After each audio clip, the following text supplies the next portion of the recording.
Meditation is a phenomenal empowerment that you can do whatever is needed in the world, whatever, I mean that, and still remain untouched by the process of activities that we need to conduct in the world.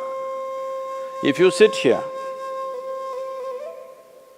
your body is here, your mind is there, who you are is little away. This is the end of suffering, and this is meditativeness.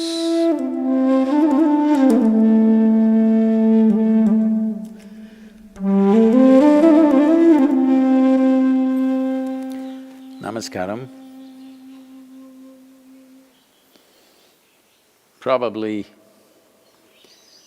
the second most repeated word, oft-repeated word in these last few weeks, apart from coronavirus, is meditation.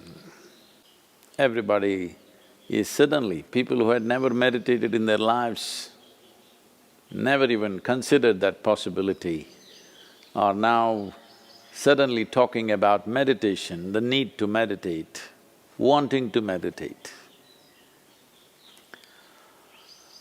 Let us examine this meditation, what this is.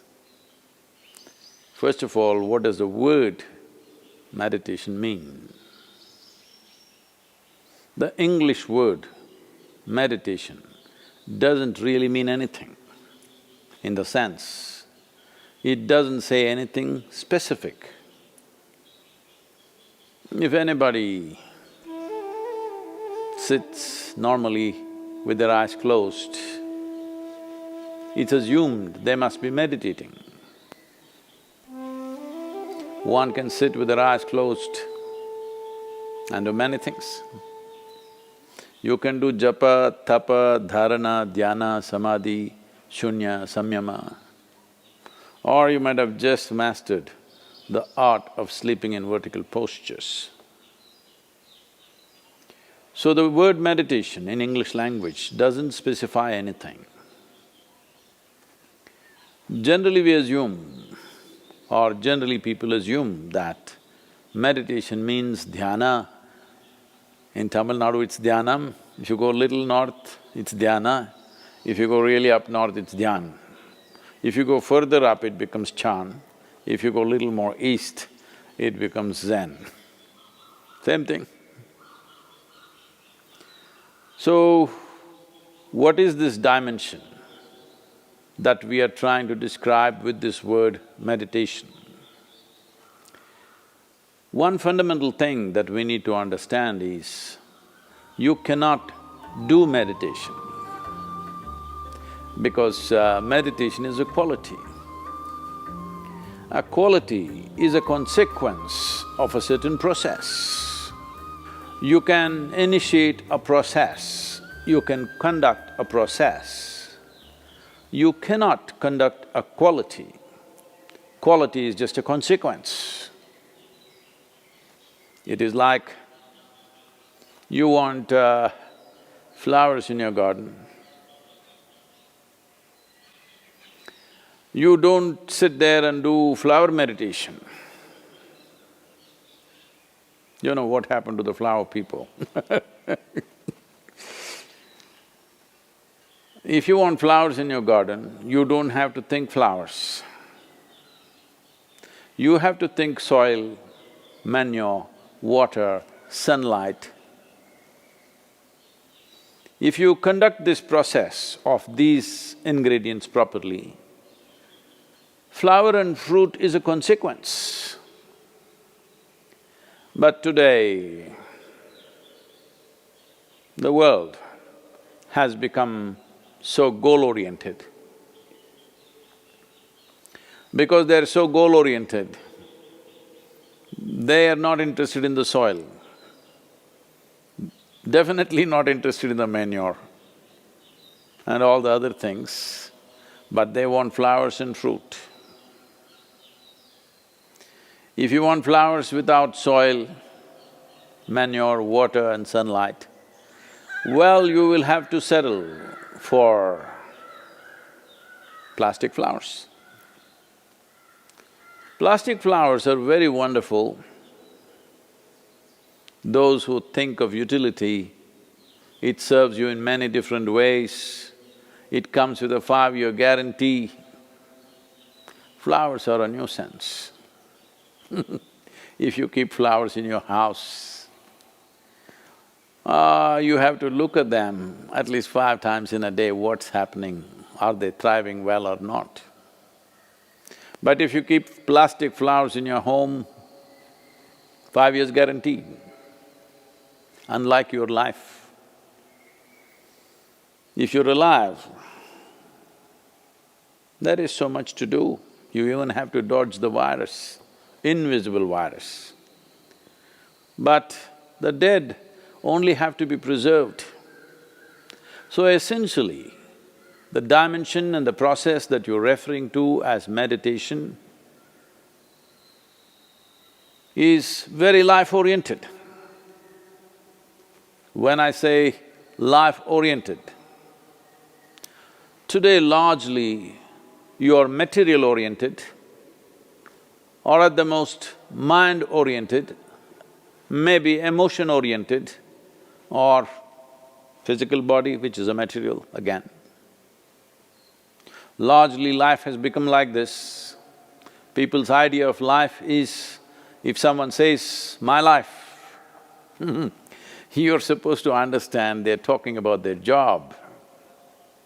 They're talking about the economic condition in the country or in the world, about their car, maybe about their dog, sometimes about their husbands or wives. It could be anything. But the only thing that's truly life is what is throbbing in this. This is life. The rest are arrangements that we have made, hoping that these arrangements will allow us to enhance our life. Whether it's education, career, relationships, marriage, children, wealth, whatever. All these things one is after only in the hope that it will enhance our life. As you know, most people, instead of enhancing their life, largely get entangled with these accessories. Accessories have become larger than the life process. Well, I think in a very cruel way, the virus is bringing focus on the life. You suddenly understand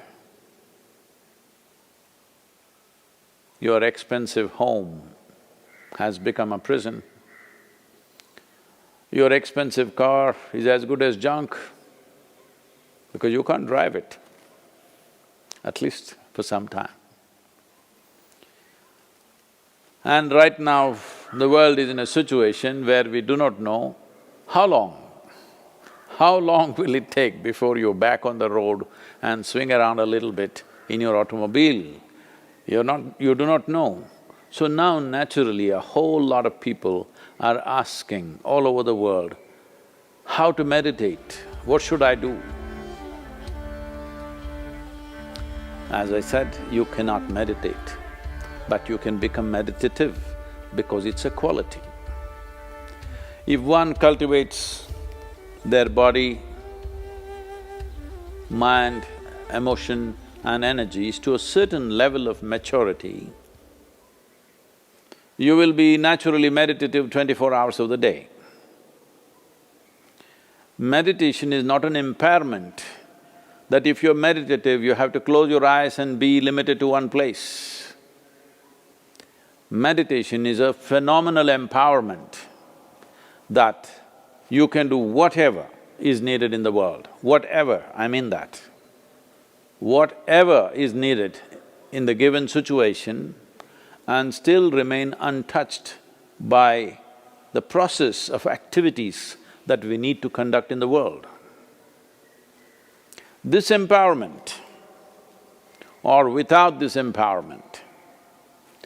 In fact, a human being is crippled because if what you have to think, feel, understand and act in the world is going to rub off on you in such a big way, naturally you will hesitate to do what is needed.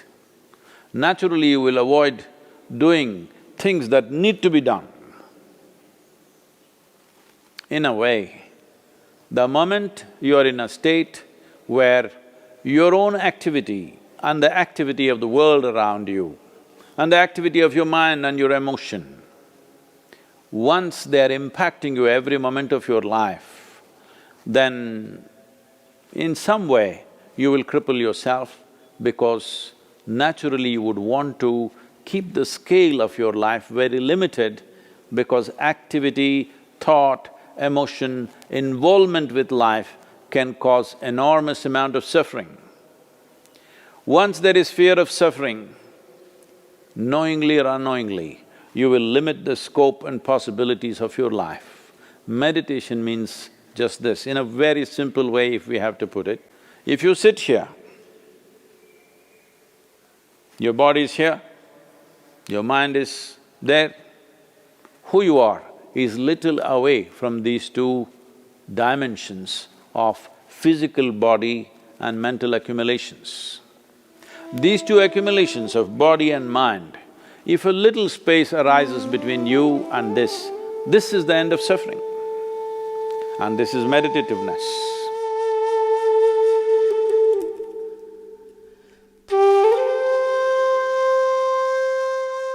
Isha Kriya is an extremely simple process but a powerful tool.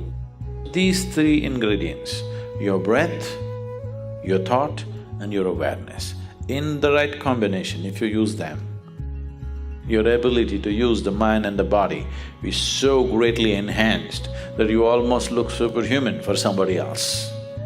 But I'm telling you, this is human. This is not about being superhuman. This is about realizing being human is super.